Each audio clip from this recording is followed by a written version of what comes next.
Today, I would like to talk about who is maybe my favorite Italian author.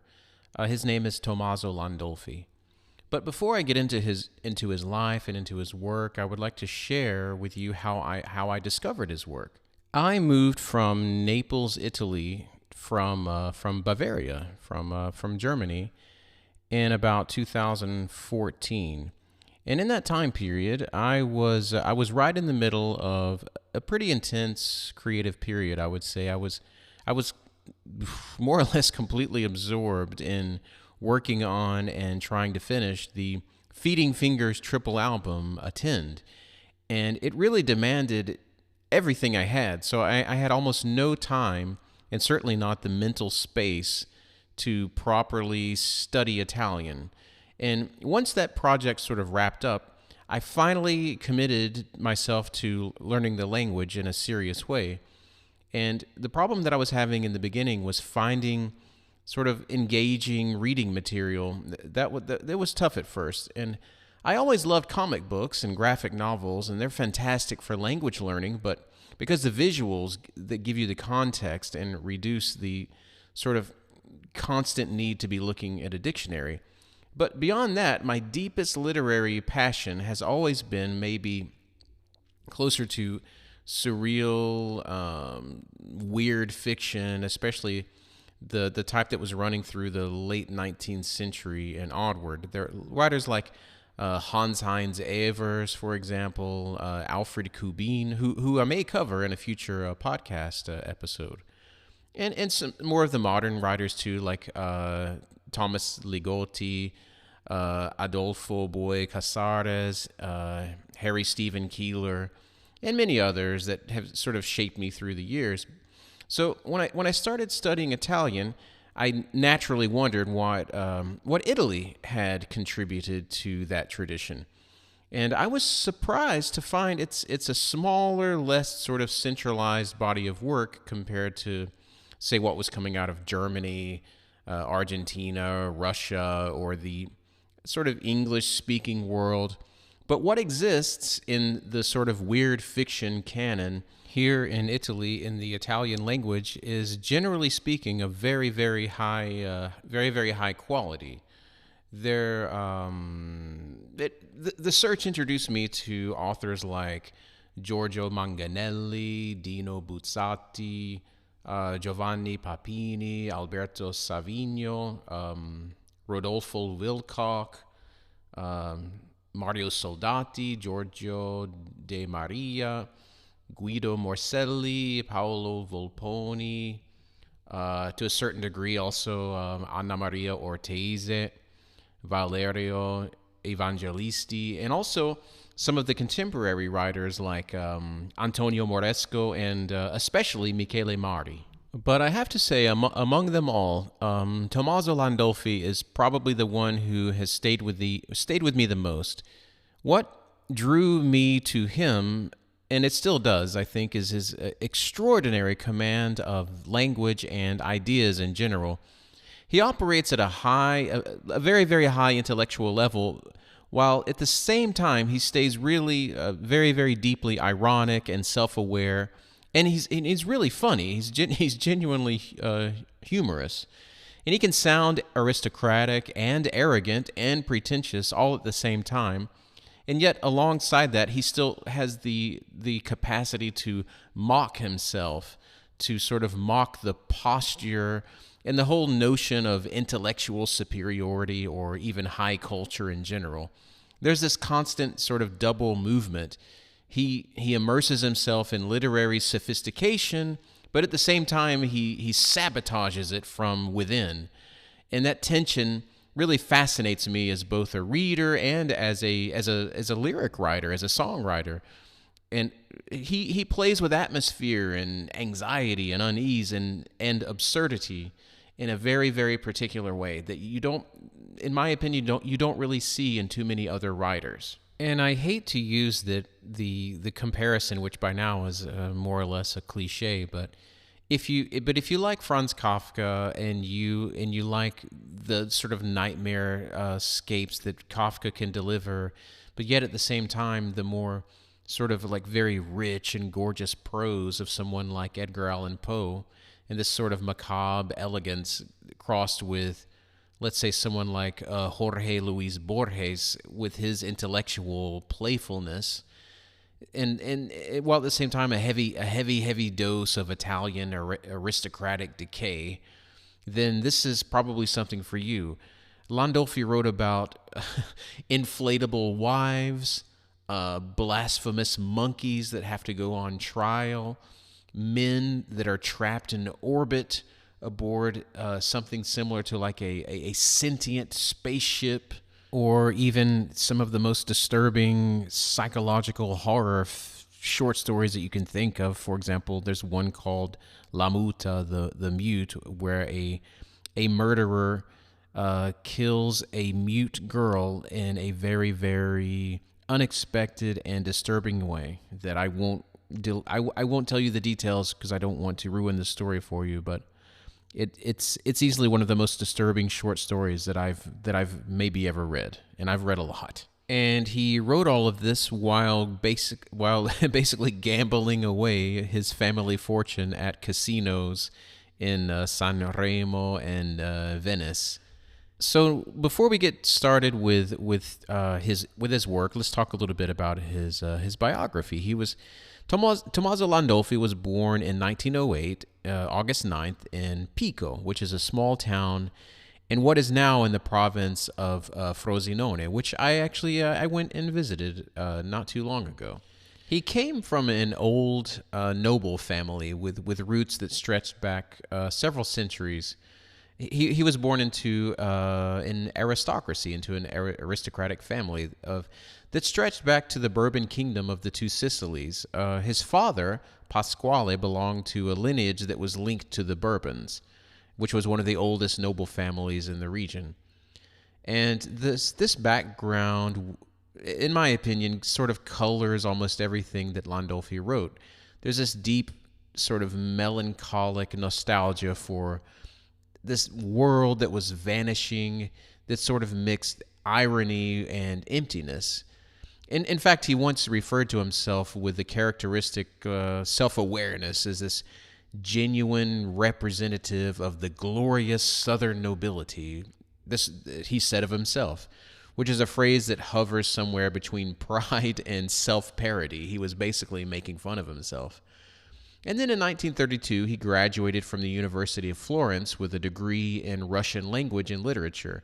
He specialized in poets, poetry in general. Russian literature left this massive imprint on him. And even later, he became one of Italy's most celebrated literary translators. He translated Gogol, Dostoevsky, Pushkin, Tolstoy, and he also translated some German. Also, he translated, Hugo von Hofmannsthal into Italian.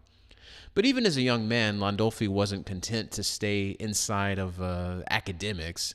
During his time in Florence, he contributed to some very important literary magazines like Letteratura, Campo di Marte, and then later he wrote for publications including Oggi, Il Mondo, Corriere della Sera, and then he developed pretty quickly a reputation as something like a very, very sort of dazzling stylist with a very strange and very unusual mind.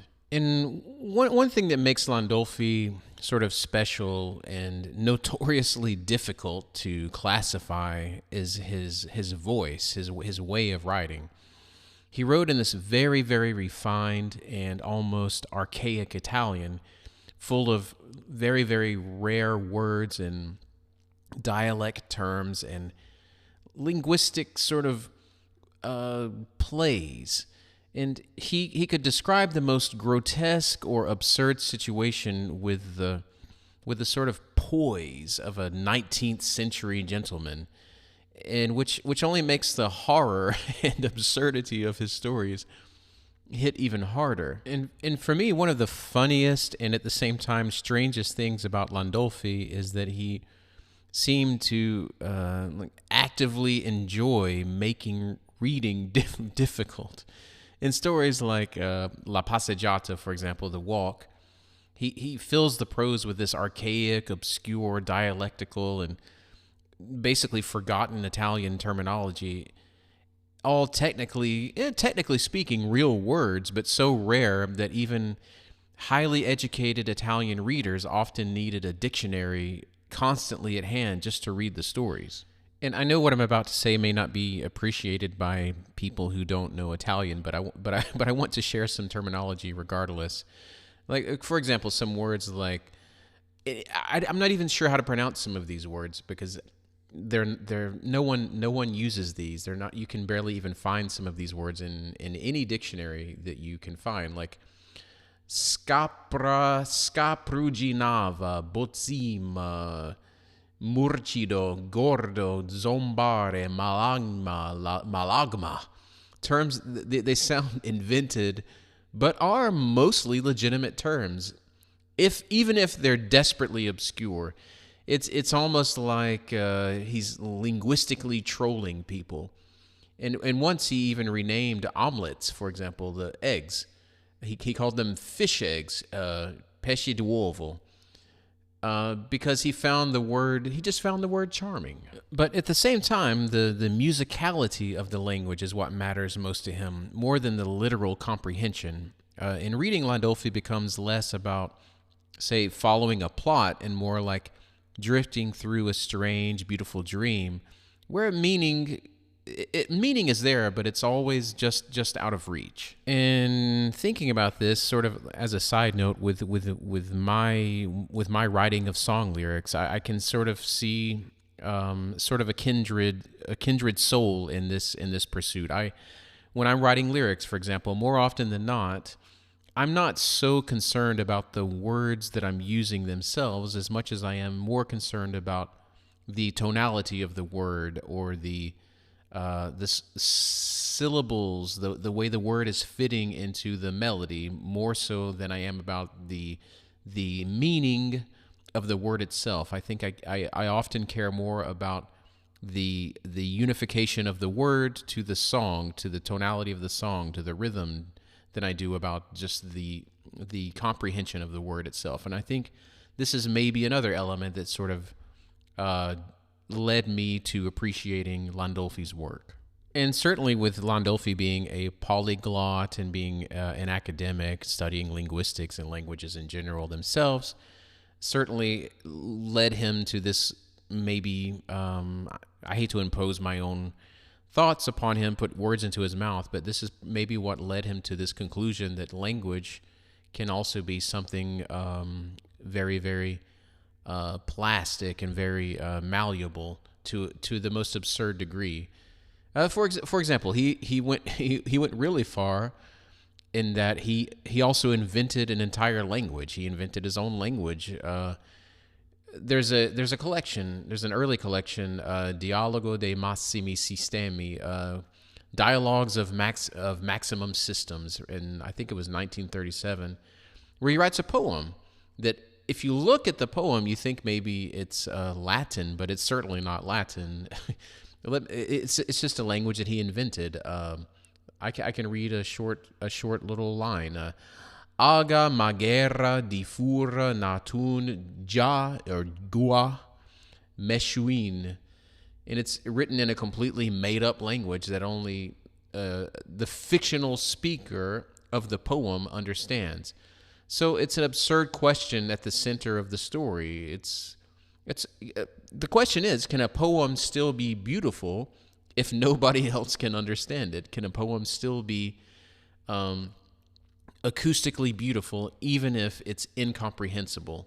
From my side, I would argue yes. I mean, when we listen to music in general, we basically don't understand anything that is being said in the lyrics, hardly at all. Maybe we understand 25%, 50%. We have to read the lyrics at a certain point to understand everything. So it's this idea of language as a beautiful artifact of humanity based not only on the concepts contained within the language itself, but also the tonality, the sound of the language.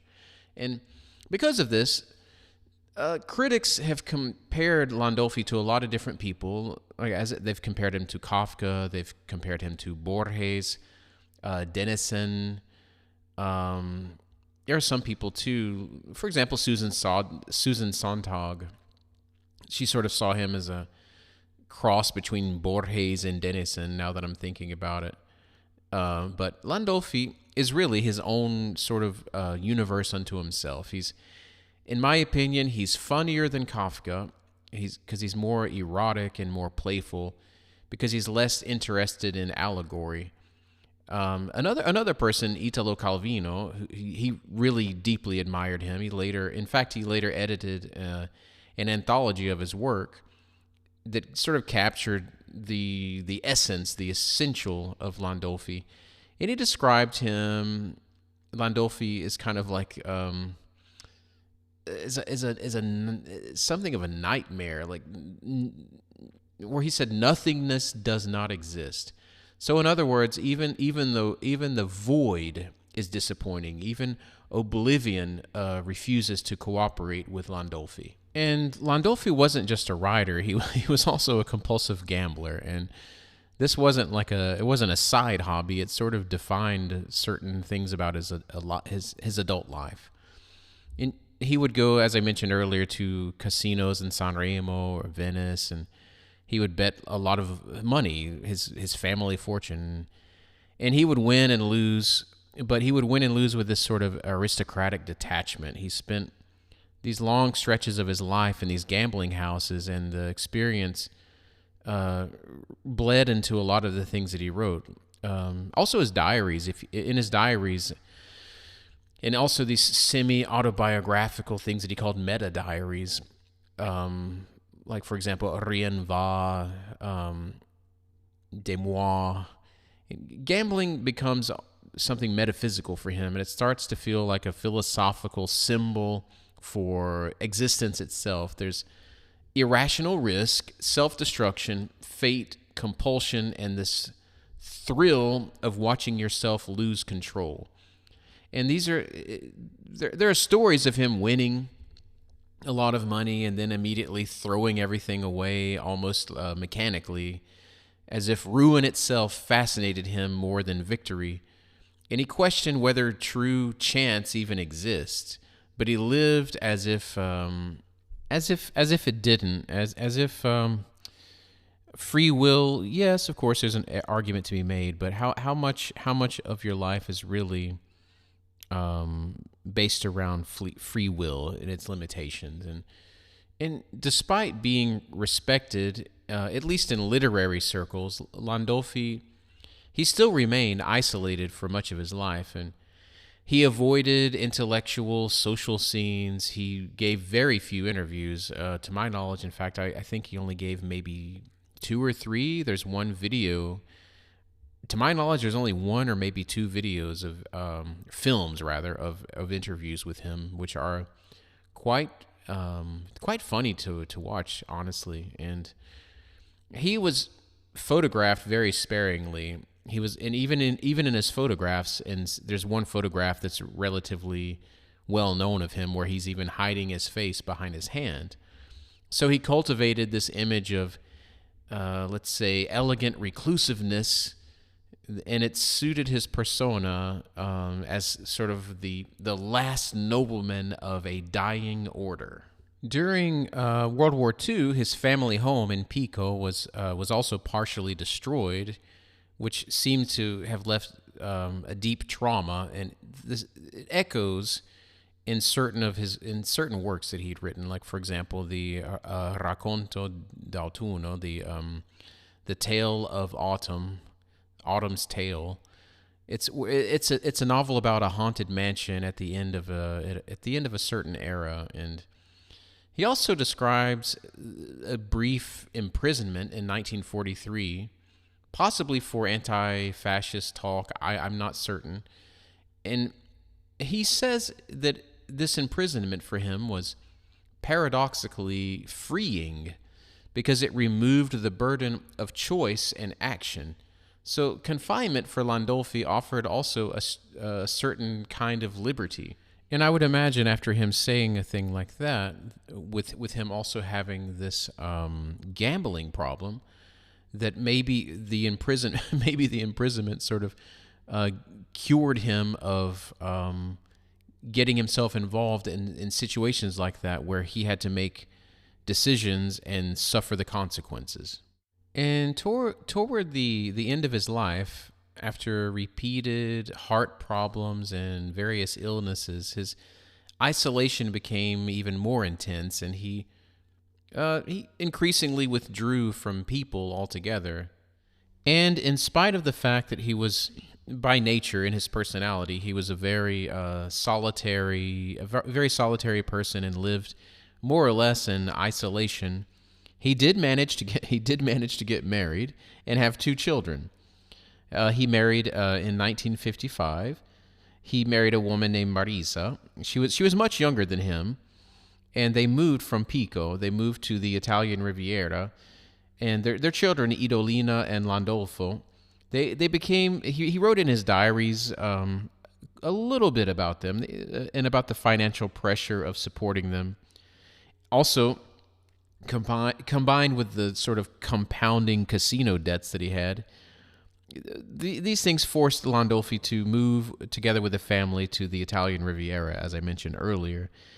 And he was also a very private and anxious father.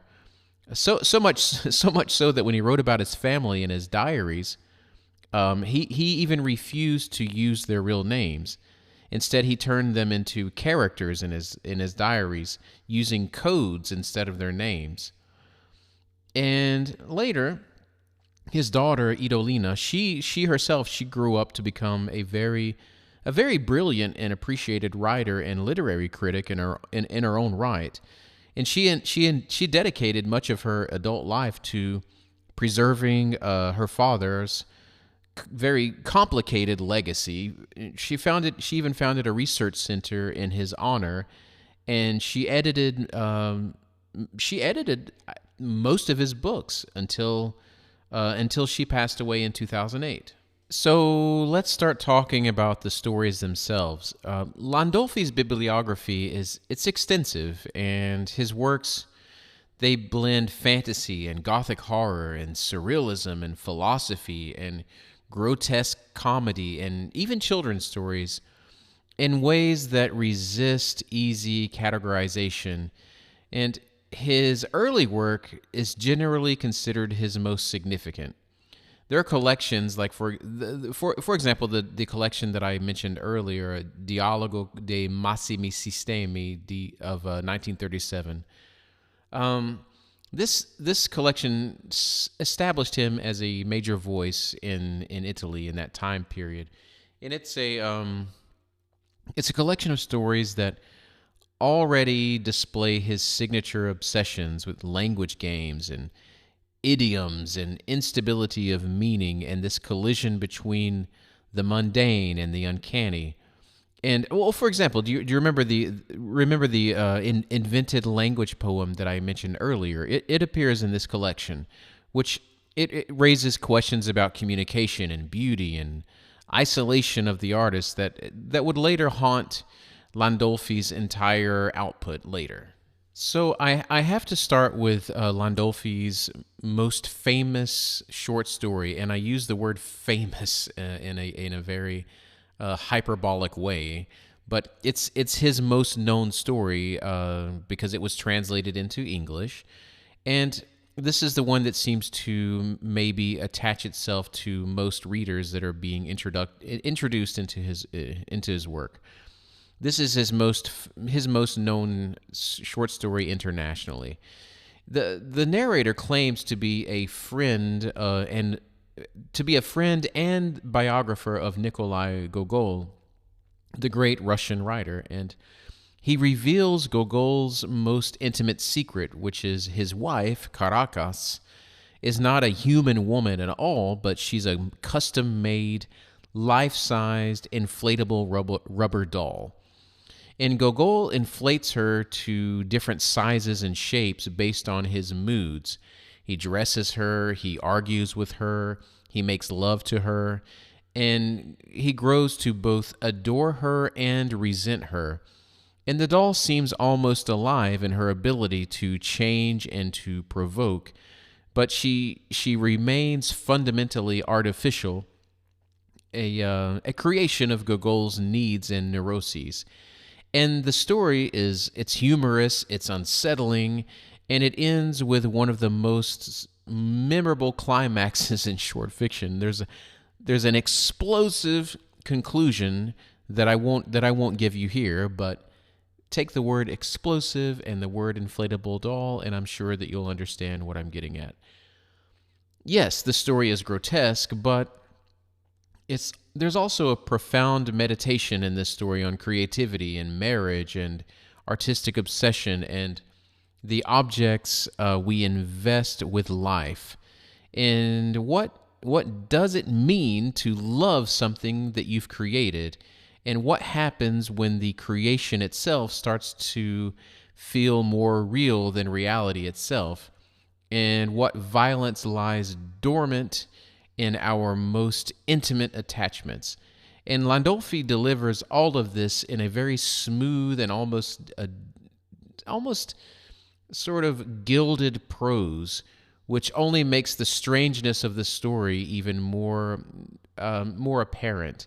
And something that I would like to add about this story, a very interesting anecdote, is that of all of the literary critics in history, Harold Bloom, the possibly the greatest American literary critic in history, dedicated an entire section in his book How to Read and Why to Tommaso Landolfi, and he specifically praises this story, which was written in 1954.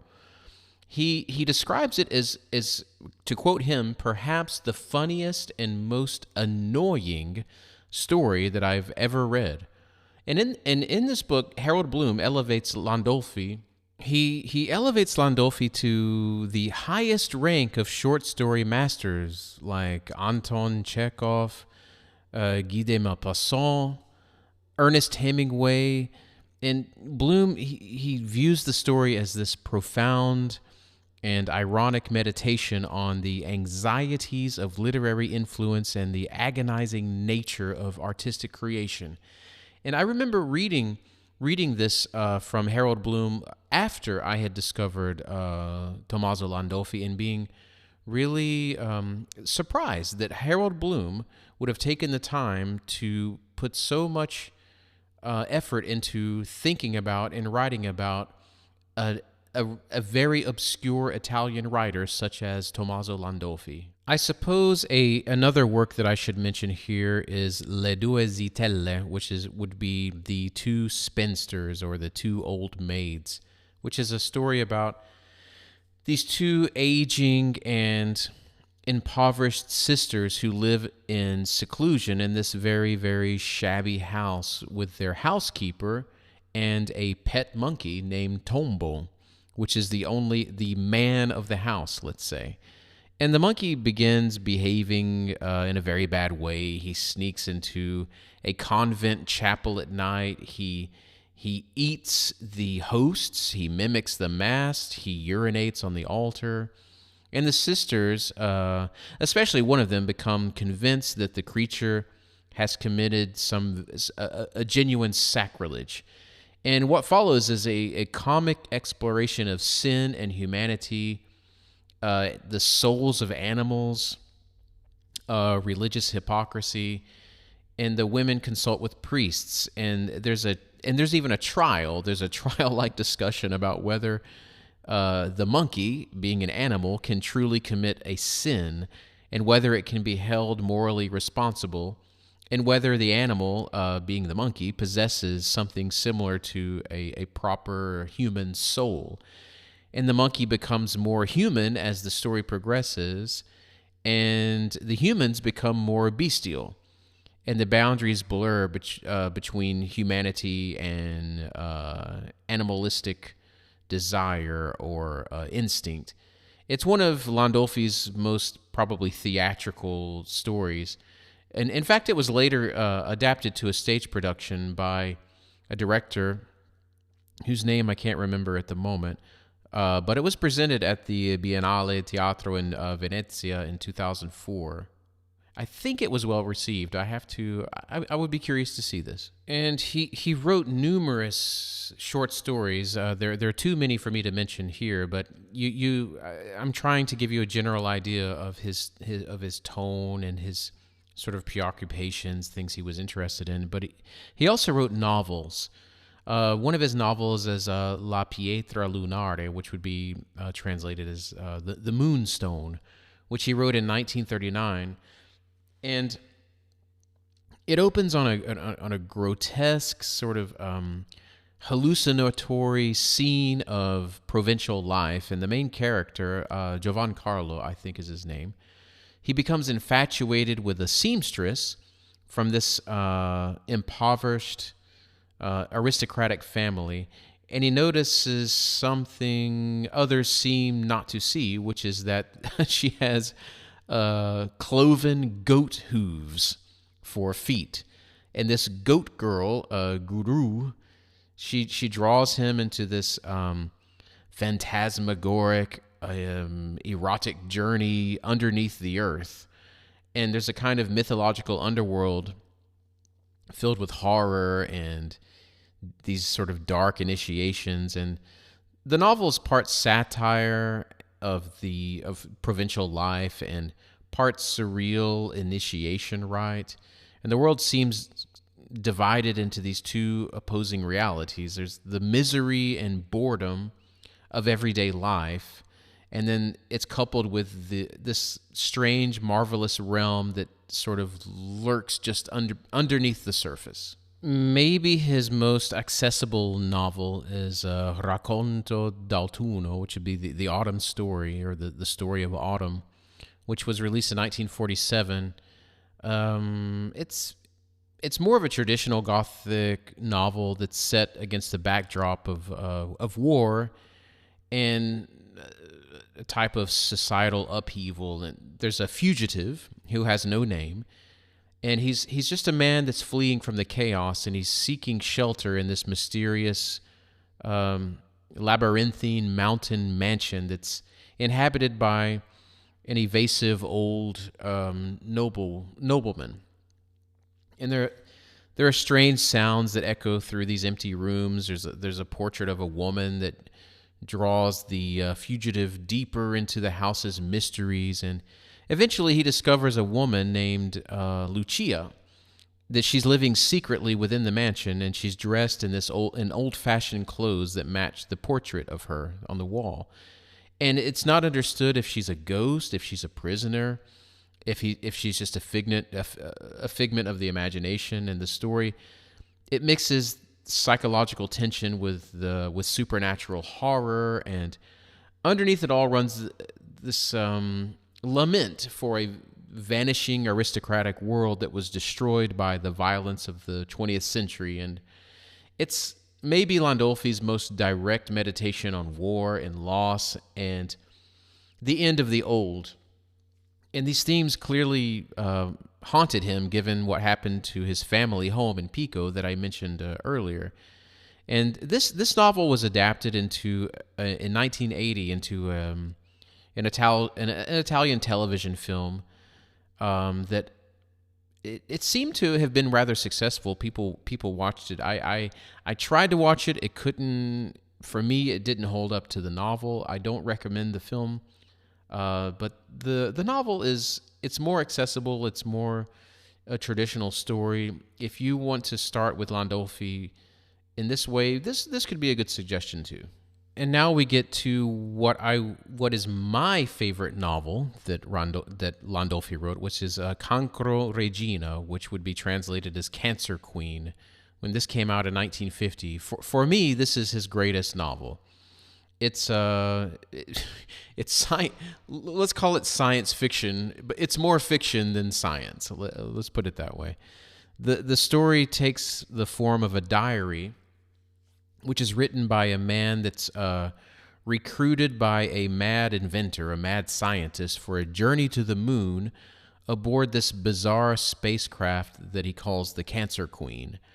But things go wrong, and the protagonist ends up trapped in eternal orbit, and he's unable to return to Earth. And the spacecraft itself seems sentient, mocking and alive and malevolent, and maybe even an organic organism and not necessarily a mechanical spaceship. And the diary records this slow descent into madness and his reflections on existence and his conversations with this ship, which is possibly alive, and this growing horror at the idea of cosmic isolation. And it's very claustrophobic, and it's an absurdist nightmare that, in a certain sense, it anticipates later science fiction explorations of isolation and maybe even artificial intelligence. I'm relatively certain that Stanley Kubrick never read Tommaso Landolfi, but I'm sure that he probably would have appreciated this novel, considering the sort of maybe unconscious parallels between the Cancer Queen ship and the HAL in the 2001 Space Odyssey. I should probably also mention his diaries, or the meta diaries, as some people call them, because they don't really fit into any type of genre or the idea of a traditional type of diary. To my knowledge, there are three that are published. One being Rien va and the other De moi that I've read. I wouldn't necessarily call them autobiographical. They're more semi-autobiographical. They're fragmented. They're very introspective texts. There's no plot, obviously, but they're more philosophical journals written essentially by a man who's watching himself lose at the tables of life, being the gambler that he was. And they become meditations on fate and randomness and the absurdity of human ambition. In fact, the title itself, French for nothing goes or no more bets, it captures his sense that the game of life is always rigged, and we keep playing it anyway. And they're challenging works to read, but for readers that are drawn to his sensibility, in my opinion, they offer a very interesting and very intimate portrait of this man behind these fictions that he wrote. And despite a lot of critical admiration from major, let's say, Italian intellectuals of the time, like Italo, Calvino, Montale, Pavese, Soldati, Landolfi, he stayed somewhat marginal in the Italian literary mainstream during his lifetime. And part of this, in my opinion, I think was by design, because he avoided the literary culture and the literary scene, and he cultivated his own image of being this aristocratic, reclusive aristocratic person. And part of it was the difficulty of his work, possibly. It was very baroque and linguistically dense, and it rewards obsession, but it intimidates a lot of casual readers. But some recognition did come. In 1975, he won the very, very prestigious Premio Strega, the Strega Prize, which is Italy's most important literary prize. He won it for his short story collection A Caso, which would translate to by chance or at random. Which in a certain sense, I suppose this is a fitting title for a gambler who turned chance itself into literature. But before I forget, there was an adaptation of one of his works that, for those of you who've been following my podcast, before this one, the second episode of the podcast, I did an episode on the history of Italian underground, small press, and independent comic books, and I mentioned that there was an adaptation by Filippo Scozzari of one of his stories, Il Mar delle Blatte, which would be the Sea of Cockroaches. This is an adaptation that I wanted to mention before I forget. It's the adaptation was considered a lost masterpiece for years until Coconino Press published it in 2021. If you're looking for a very visually beautiful adaptation of one of his stories, I recommend that you read this. There's Filippo Scozzeri's very raw and expressive artwork, which, in my opinion, really serves as a very beautiful counterpoint that suits Landolfi's grotesque and hallucinatory sensibility perfectly. So why should we read Tommaso Landolfi today? I think part of his importance lies in preserving an alternative Italian literary lineage, one that's outside of realism and political literature.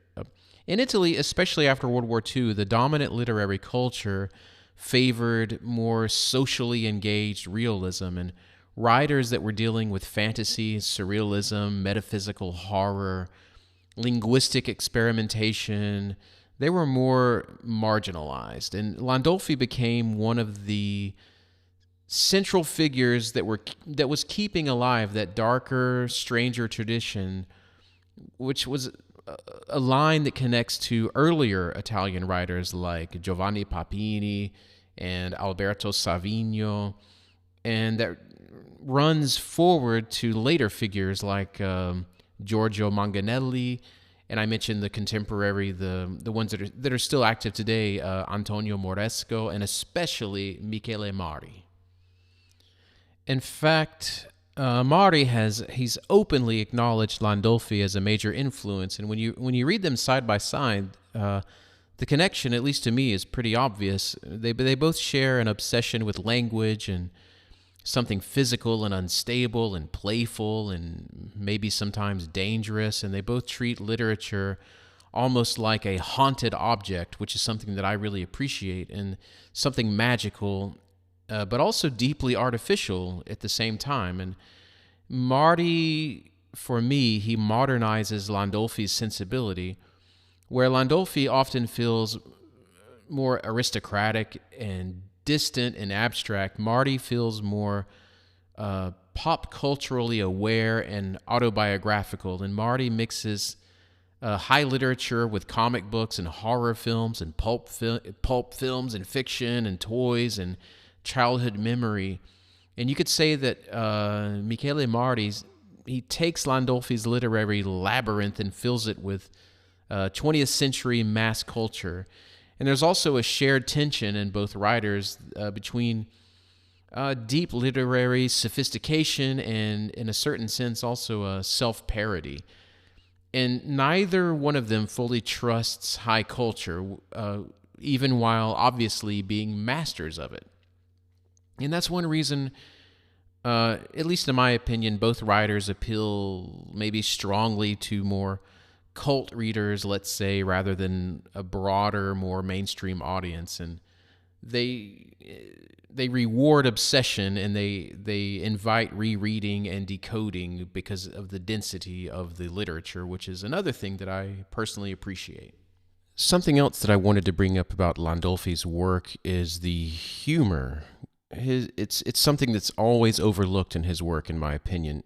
People often describe Landolfi as dark and difficult and intellectual, and all of that is true, but he's also very funny.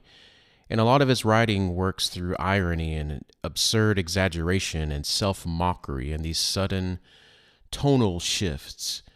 And he can move from philosophical despair to just ridiculous comedy in a single paragraph. And that unstable tonal balance is part of what makes him feel really modern. And for example, if you think about Gogol's wife, again, yes, it's disturbing. Yes, it's a meditation on obsession and creativity, but it's also funny. It's absurd. The absurdity of a man having these passionate arguments with an inflatable doll, in this deadpan, scholarly tone, describing this increasingly ridiculous series of events, or even the Two Spinsters, Le Due Zitelle, the combination of this religious solemnity in the spectacle of a monkey defiling a church is both horrifying and blackly comic. And Landolfi understood that horror and comedy are very, very close neighbors. And the grotesque makes us laugh even as it unsettles us. And that laughter doesn't diminish the darkness.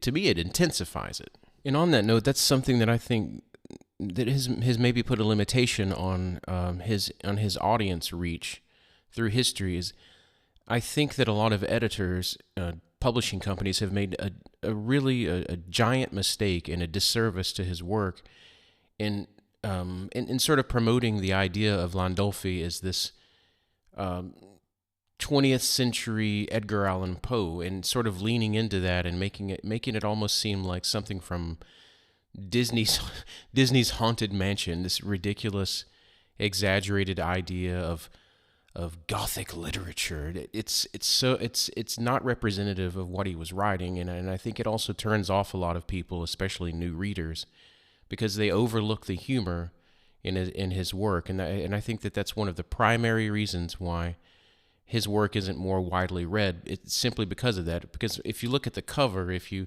look at some of the descriptions of his work from publishing companies, it seems as if they're trying to sell to you something like an anachronistic cliche, and it's just simply wrong and untrue when they do that.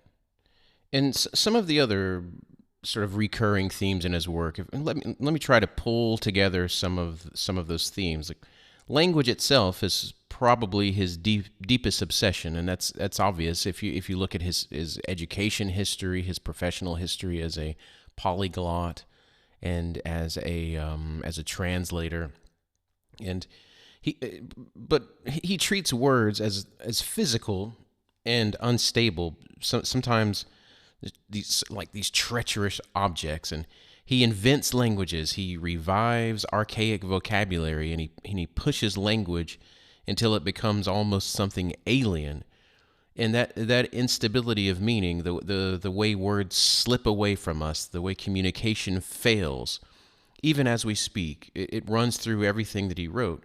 And the futility of human action is another constant theme. Life, art, love, and language itself are depicted as unstable and ultimately unreliable. And Landolfi explores this with this beautiful elegance and dark humor and emotional intensity, rather than through this sort of immature and childish nihilism that a lot of other writers have tended to do. And he sees the human body, as a site of horror and transformation, and it appears again and again and again, similarly to the films of David Cronenberg in a certain sense. Menstruation, sexuality, physical decay, the boundaries between human and animal, these things become sources of dread and fascination. And another thing is this conflict between art and life. It haunts his fiction. His characters are often artists and dreamers and writers and intellectuals, and they're trapped between the demands of existence and the sort of seductions of the imagination. And risk and obsession and self-destruction pervade both his gambling diaries and his fiction. He's like the gambler at the table is a figure for the artist or the lover, the human being, that wagers everything that they have on certain outcomes. And underneath all of this is that nightmare, is sort of a nightmare, that this fear that, as I mentioned earlier, nothingness does not exist, and even the void is disappointing, and oblivion itself will also not offer peace.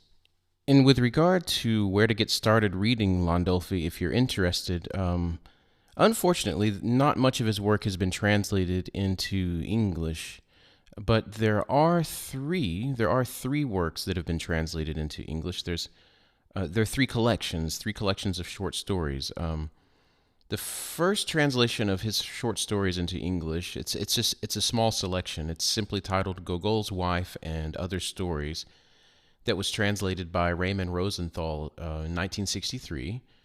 The second translation is translation of my favorite novel by Landolfi, Cancer Queen. And this is a novel together with some short stories. It's Cancer Queen and Other Stories, also translated by Raymond Rosenthal in 1971. And then possibly, to use the word most known is also, again, hyperbolic because basically nobody knows about it, but maybe his most, the translation that reached the most people is probably Words in Commotion and Other Stories, that was with an introduction by Italo Calvino, that was translated by Catherine Jason in 1986. You can find these three works relatively easily, and to my knowledge, they're also not very expensive. I would like to add also Cancroregina, a Cancer Queen. For me, it's not only an essential Landolfi novel to read. I think it's essential for anyone interested in science fiction, the absurd, surrealist literature in general. And if you read Italian, Adelphi, the publishing company, Adelphi Editions, they offer the definitive texts, and thanks largely to the work of Landolfi's daughter, Idolina, who founded the Centro Studi Landolfiani, the Landolfi Center of Studies, in 1996, to preserve and promote his work and his legacy. And on that note of translations, I have been in contact with Adelphi Editions here in Italy, and I haven't finalized anything, and I haven't made a formal proposition. But there is the possibility that I will be possibly working on some translations of Landolfi's work into English. Only time will tell. We will see. So to finish up Landolfi's life and career, Landolfi died in Rome in 1979 on July 8th, and he left behind a body of work that, to me at least, it feels timeless and at the same time contemporary. And his stories are places where the fantastic sort of erupts into the mundane, and language itself becomes a character, and comedy and horror wear each other's masks. They're interchangeable, and he was an aristocrat who mocked nobility, and he was a literary virtuoso that distrusted literature, and he was a gambler, and he lost fortunes, and he wrote sentences that were, to me, worth more than the fortune that he lost. And he was a writer who, even in Italo Calvino's words, who completely invested himself in what he did, while simultaneously seeming to just throw it all away, which is something that I can relate to, because I can't even imagine, I can't even begin to tell you the number of paintings that I have done that I have just simply thrown into the trash. I can't tell you the number of songs that I've begun writing that I simply have either forgotten about or just deleted or just completely erased from my memory. So I understand. I understand, and I relate to this compulsion to create, but at the same time to just discard and destroy whatever it is that is just incomplete, because it seemed to you at the time to be irrelevant and disposable.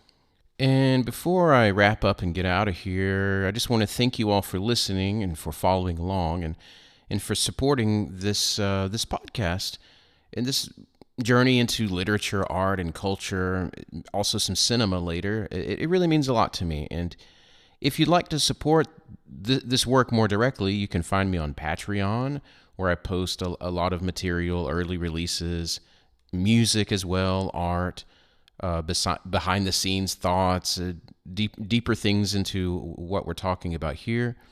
You can also subscribe to my Substack for essays and updates and ongoing reflections. And of course, you can visit my main site, justincurfman.net, for other things, writing, music, archives, everything else in between that also revolves around my band, Feeding Fingers.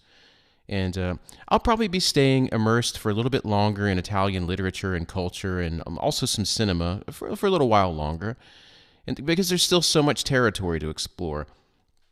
And then, so if you've been enjoying this path, stick with me, and we're only sort of scratching the surface here so far. And Eventually, I'd like to drift toward German literature and art and cinema.